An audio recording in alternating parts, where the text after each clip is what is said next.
Como Piaget había planteado en su momento que confundimos inteligencia con pensamiento, y él plantea, hay inteligencia antes del pensamiento, y el pensamiento es un destino posible, consecuencia del desarrollo de inteligencia. Así tenemos que empezar a pensar la comunicación.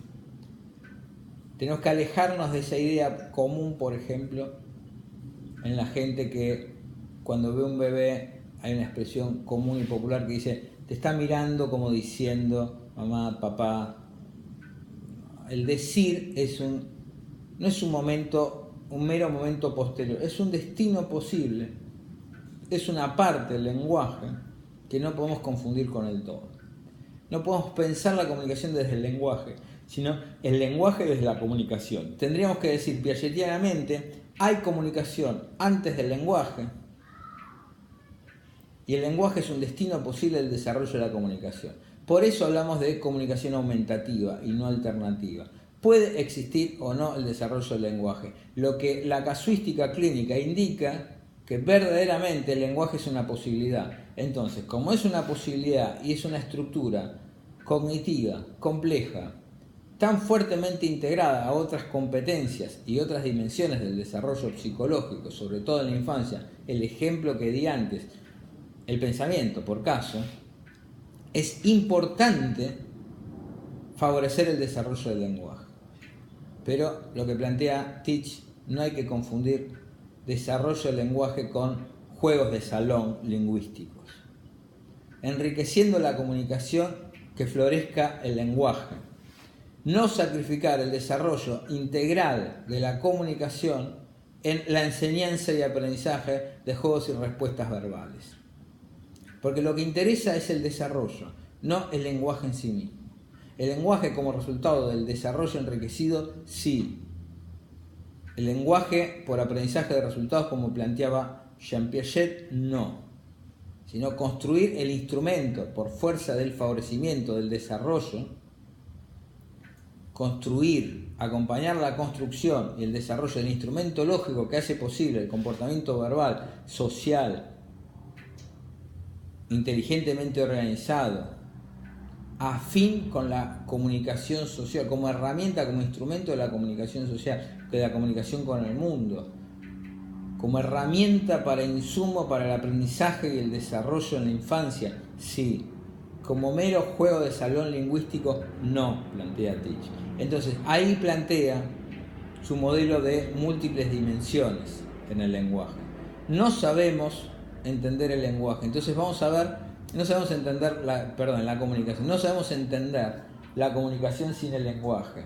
Entonces cuando vemos a un chico que no habla, deducimos que tiene poca comunicación. Nos enseña a pensar más enriquecidamente la comunicación para identificar más comunicación, para tener más comunicación con la cual trabajar en el enriquecimiento de la comunicación. Este es el ABC del modelo Teach.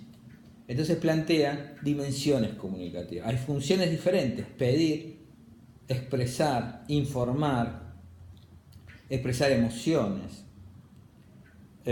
describir el mundo. Y puede haber mayor riqueza o pobreza o flexibilidad y combinación entre estas. Pero esto es solamente una de las dimensiones. Hay contextos como segunda dimensión. Y el contexto no es solamente lo físico. Un aula es un contexto físico, pero una clase es un contexto diferente al inicio, durante, después. En los vínculos, en la comunicación, en los roles. Entonces hay contextos, hay multiplicidad y riqueza o pobreza de contextos y relaciones entre ellos, pero también hay relaciones entre las dimensiones. Hay mayor relación o menos entre pobrezas o riquezas distribuidas en funciones y en contextos. Puede haber mucha multiplicidad de funciones, pero en escasos contextos. Es un problema de los tratamientos. O puede haber pocas funciones, pero muy ricas en elementos. Hay una tercera dimensión, los elementos significativos. Sí, y la otra, una cuarta dimensión, los sistemas de comunicación. El sistema de comunicación puede ser verbal, puede ser motor, puede ser gestual, puede ser pictórico. Puede haber mucha riqueza en unos, o pobreza, y puede haber muchos o pocos sistemas de comunicación. Puede haber riqueza, pobreza en contextos y puede haber muchos contextos donde un chico funciona bien o pocos. Y también puede haber más o menos unidades de significación. En lo gestual, pocos gestos, cuando hablamos de dificultad. En lo verbal, escasas palabras o frases, o a veces solo sonidos. Y hay una quinta dimensión que es las diferencias o categorías semánticas. Estamos acostumbrados a pensar el lenguaje como designación de cosas o acciones. Hay adverbios, hay adjetivos, hay preposiciones. Vamos al elemento que parece nimio en diferenciación semántica, las preposiciones. A, ante, cabe, contra, desde, en. ¿Y qué hacemos? Volvemos a cometer el error de pensarlas desde el lenguaje. ¿Y en qué lugar prioritario puede estar el aprendizaje y la comprensión de preposiciones cuando interesan los nombres, las acciones, sustantivos, verbos, adjetivos, cualidades, adverbios? Pero desde el comportamiento comunicativo. Es sustancial trabajar esa diferenciación y enriquecerlo.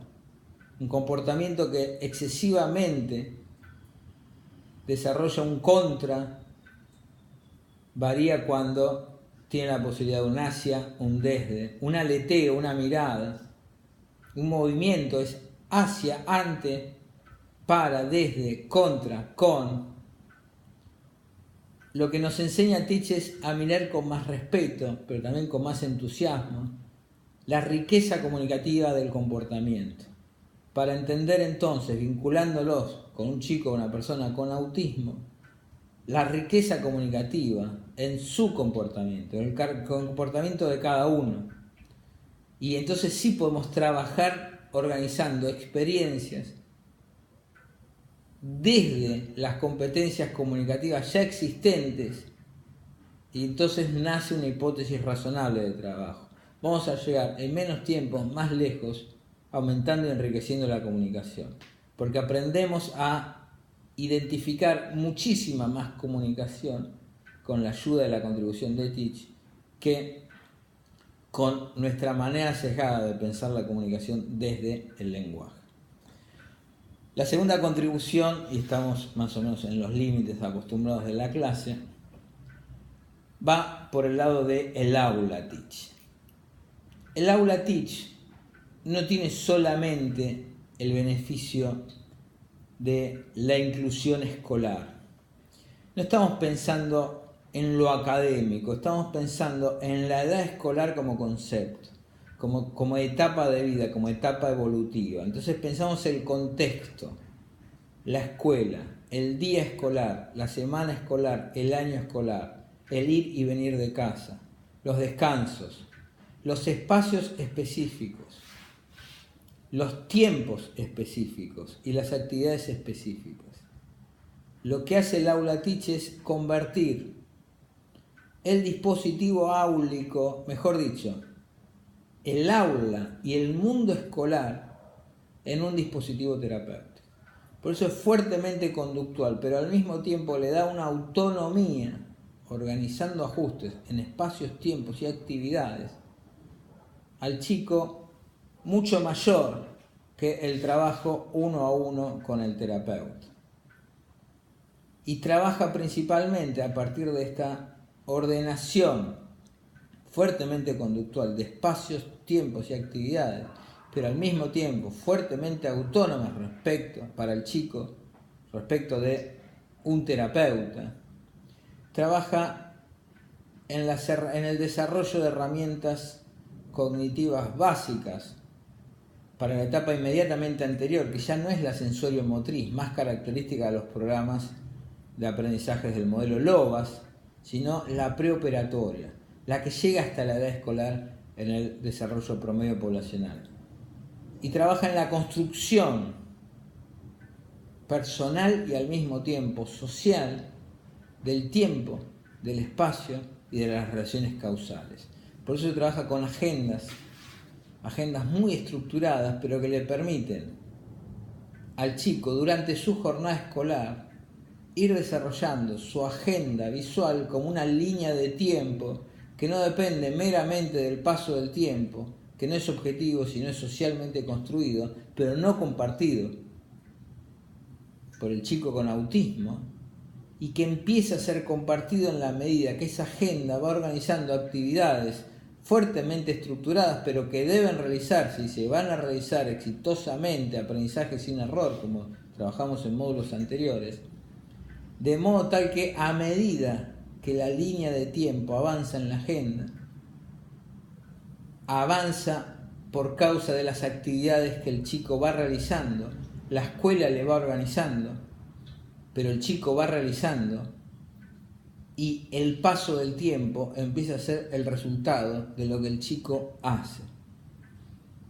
Y el paso del tiempo total, esa línea de tiempo que es su agenda pictórica, conformada por pictogramas que se van completando con las realizaciones y las actividades que hace el chico durante la jornada escolar, culmina cuando el chico culminó sus actividades. Y cuando culminó sus actividades, culmina su día. Y la agenda fue un apoyo.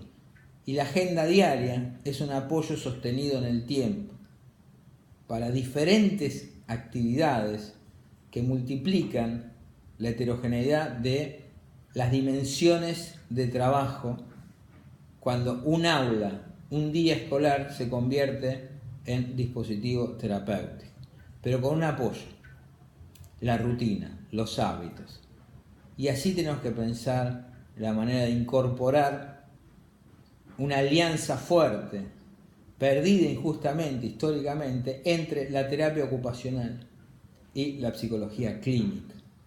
El trabajo comportamental organizado, estratégico, inteligente sobre hábitos y sobre rutinas que provocan entonces modificaciones a largo alcance y en profundidad sobre los procesos del desarrollo de estructuras cognitivas complejas, y recién entonces reorganizan los comportamientos que son las metas y los objetivos del tratamiento.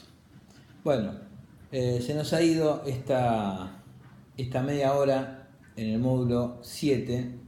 Me queda únicamente recomendar la lectura del módulo 8 y atender en particular a lo que no queríamos dejar de plantear en esta especialización, a la responsabilidad y el compromiso ético que presupone que todo tratamiento no puede estar por debajo de la salvaguarda de los derechos y la protección de la vulneración de los derechos de la persona con la que trabajamos. Estas son las primeras unidades, y un último apartado del módulo 8, también a modo de prevención, a modo de cuidado y advertencia, es una reflexión que les dejamos sobre los llamados tratamientos no ratificados y las múltiples dimensiones de alentar tratamientos no ratificados. Primero, el tiempo y la energía que demandan y que podrían ocuparse en tratamientos como los dos modelos que planteamos, fuertemente ratificados en su evidencia y recomendados como primera línea de decisión y de tratamiento en la edad escolar o preescolar. Y en segundo lugar, la falta de estudios presupone que se conocen, como supone siempre la falta de estudios sobre un recurso terapéutico nuevo, se conocen primero los beneficios, que son relativos porque no están suficientemente estudiados poblacionalmente, y se desconocen demasiado los riesgos potenciales. Alguna reflexión más sobre tratamientos farmacológicos, y fue un poco la intención de el tema elegido para culminar con esta especialización, que espero, a Gabriela, agradecerte por la presencia, y al resto que va a ver la grabación, espero que haya sido principalmente de ayuda y constituya una herramienta futura para el trabajo de ustedes en este campo tan fascinante como importante en la medida de la responsabilidad y de las obligaciones que generan en nosotros. Bueno, muchas gracias.